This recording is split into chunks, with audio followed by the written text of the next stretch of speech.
ایک بار کسی بھکاری نے کفار سے سوال کیا تو انہوں نے تمسخر کے طور پر، مذاق کے طور پر حضرت علی المرتضیٰ کرم اللہ تعالی وجہہ الکریم کے پاس بھیج دیا، جو سامنے تشریف فرما تھے۔ تو آپ کرم اللہ تعالی وجہہ الکریم نے 10 مرتبہ درود پاک پڑھ کر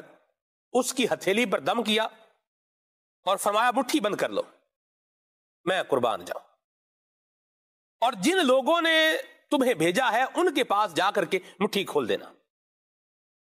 کفار ہنس رہے تھے کہ خالی پھونک مارنے سے کیا ہوتا ہے، مگر جب اس سائل نے ان کے سامنے جا کر مٹھی کھولی تو اس میں 1 دینار، ایک سونے کا سکہ موجود تھا۔ مولا علی کرم اللہ تعالی وجہہ الکریم کی یہ عظیم کرامت دیکھ کر کئی کافر مسلمان ہو گئے۔